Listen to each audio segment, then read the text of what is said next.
Secretary Buttigieg, thank you so much for joining us. Really appreciate it. Thanks for having me on. Good to be with you. Well, let's get started. You know, we're talking about Earth Day. What are your first memories of Earth Day?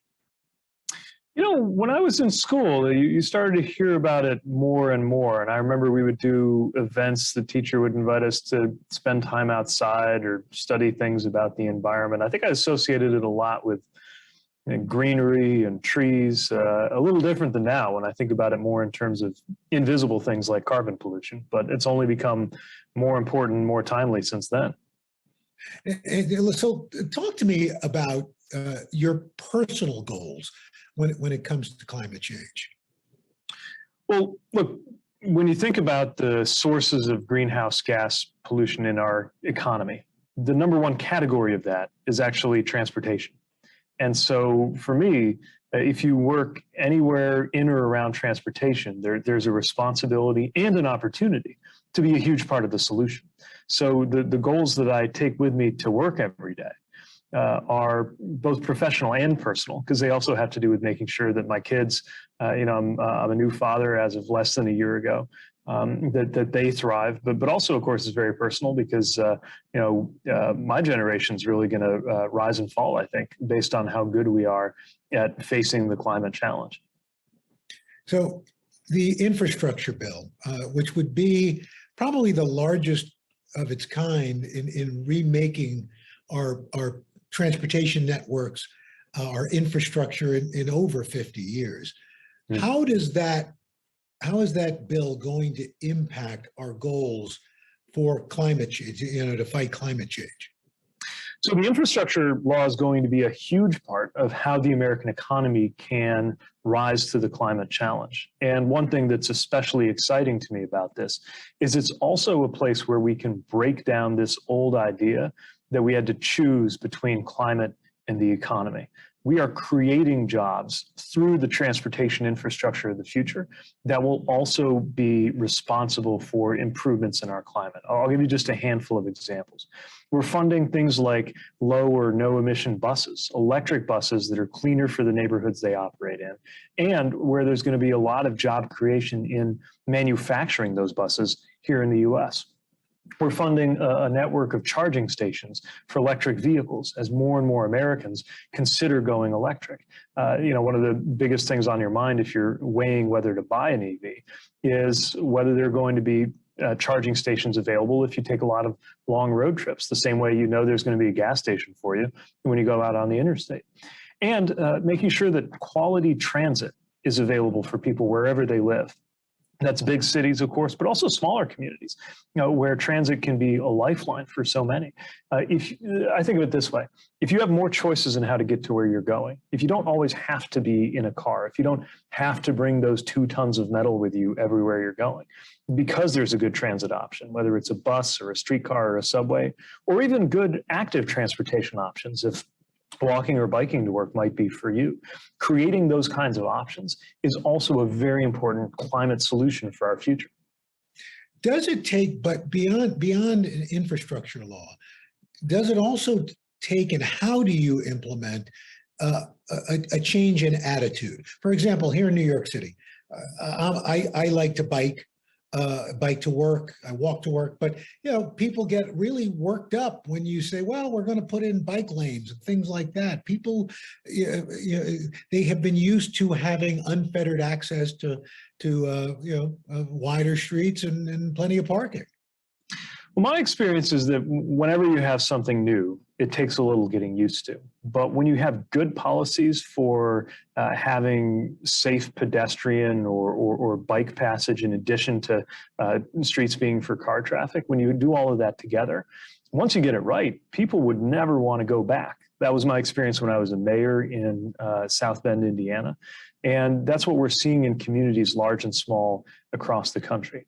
Our streets and roads have to be designed in a way that cars and trucks, buses, bikes, pedestrians, people using wheelchairs, and for that matter, small businesses that often use the sidewalk space in some way, all of them need to be able to coexist and thrive. And when we get that right, everybody's better off, even if it is a little different than what we're used to.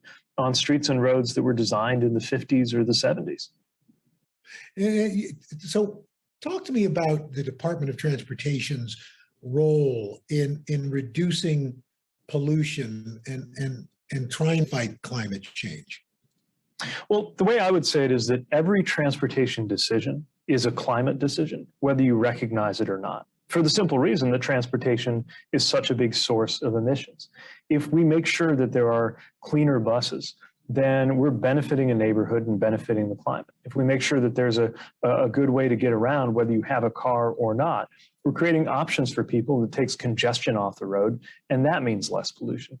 Anytime that we make a decision about how people or goods move around, whether we're talking about trains or even ships and aircraft, we're making a decision about our future too, how sustainable it's going to be, how safe it's going to be, how healthy it's going to be. And I believe that the 2020s will be remembered as the deciding decade, certainly within transportation, but really across our whole economy, for whether we successfully face this climate challenge. What about looking at this? What role will your department play in helping reverse the negative effects, if you will, the racial inequalities of transportation, and how this climate crisis tends to more impact communities of color than other communities?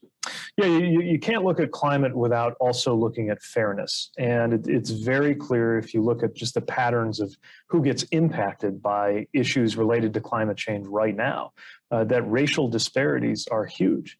This is true when you look at the neighborhoods more likely to have poor protection from natural disasters and extreme weather, which are more likely to be neighborhoods of color, often as a direct consequence of some of the housing policies in the past that concentrated neighborhoods of color in areas that were less well served by infrastructure, or just what kind of neighborhoods have good transit options going to them, for example.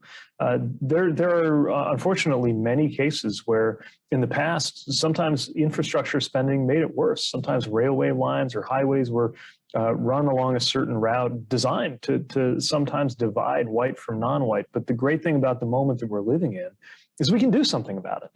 The point is that when we find these patterns, we have a responsibility and an opportunity to address them. And with the funding that this administration is now putting into our infrastructure, thanks to this infrastructure law, we can unite where there has been division. We can reconnect where there have been separations. You talk about divisions. What has been the biggest pushback against the infrastructure law, and how do you push back against the pushback? The biggest thing is, I think, some skepticism, maybe some healthy skepticism about whether this is really going to make a difference in people's lives. You see these big numbers being thrown around in Washington. A lot of folks are saying, okay, but is this actually going to make me better off? And of course, the best way to address that is results. But one thing I'll tell you that I love about working on these issues, in addition to the fact that we get the privilege of helping to shape the future, the other thing that's really exciting about working on these issues is they don't have the same kind of knee-jerk partisanship to them that a lot of other issues do in Washington right now. There's no such thing as a Republican bridge or a Democratic road. I've traveled to some of the most conservative and liberal places in the country alike, and I'll tell you, one thing people have in common everywhere they live is a desire to be able to commute to work, get to school, find their way to visit loved ones safely and conveniently. And that's something that we're working to deliver in every part of the country, no matter your politics and no matter whether it's rural, urban, or in between.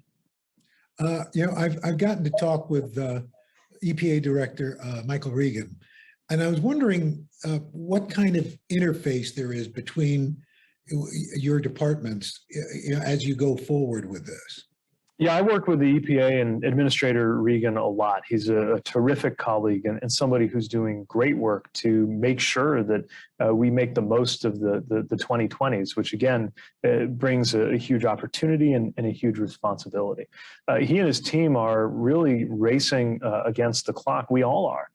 because of course the deadlines, so to speak, for major climate action, they're being set by the Earth itself. They're being set by physics, and we've got to make sure that we catch up to them. So whether it's things we do that are directly connected, for example, the EPA and my department both play a role in regulating the tailpipe emissions that can come out of cars and requiring the industry to become more innovative and more efficient, or whether it's more broadly, putting our heads together on questions like, how can the water infrastructure work that he's taking the lead on, getting the lead out of the pipes, for example, that take water to kids, how can that connect up to the road work that we're doing, especially in a community that if they're going to need to dig everything up, better to dig it up just once, do the broadband, the water work, and the road work all at the same time, than be digging again and again for the better part of a decade.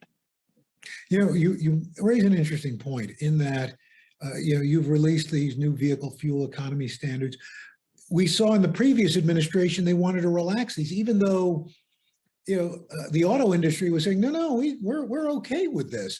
How do you, or is it beyond your purview where you can bake these standards in so that, at the whim of an incoming administration, they can be, reversed or eliminated? That's right. Part of this is written into the law, which says that we're supposed to hold industry to the maximum feasible standard of fuel efficiency. But it turns out there's a lot of difference and maybe a little bit of mischief in the differences of interpretations of what that means. Our view is that maximum feasible means you really got to push. But also what we found is that industry rises to the challenge. In fact, when we challenge industry to do that, they discover new things in the process of making their vehicles more fuel efficient. We forget, this came out of the 1970s when there were oil shocks, and it was not unusual to have a car that was getting less than 20 miles a gallon. And over the years, through these standards, which I would add, notwithstanding some of the last administration's actions, really Republican and Democratic administrations alike, going back, I think, to the Ford presidency, have taken action on these kinds of standards. And now, by 2026, by that model year, we're going to be up to an average of, I believe, 49 miles a gallon. And the difference from that just to today, for a lot of drivers, that could be the difference between filling up 4 times a month and 3 times a month to cover the same distance, which of course also means a lot of dollars and cents, a lot of savings for families that would love to be spending less money on gas. We're in a moment right now. And look, I'm old enough to remember the oil embargo of the 1970s, odd even fill-up days, and we're going to make our cars better. And to your point, they have. But we're now in a moment where there's oil, gas prices are up, inflation's a problem. There's a push to ramp up oil production. Do you worry that at this moment, that climate, the fight against climate change and reducing our dependence on fossil fuels gets pushed to the back burner because we're worried about prices? Yeah, it's a great question. I think when we're hurting because of things like high oil and gas prices, it creates a lot of pressures that cut both ways. On one hand, it can lead to more interest in things like fuel-efficient vehicles or hybrid or electric vehicles. On the other hand, it creates the need for a lot of short-term steps to make gas more freely available to just to help people get through the season. But I think all of it points to the same long-term fact, which is that the sooner that we can depend on US-based, renewable, reliable energy, the less we're going to be subject to these kinds of ups and downs. And that's a reminder that we need to be looking to a future that is better for Americans, whether you're talking about health, climate, or just dollars and cents. We can move toward a future that's better than the past. You are, as you mentioned, a new dad. And first, I hope your boys are doing well. How has that changed your outlook on the urgency of all of this?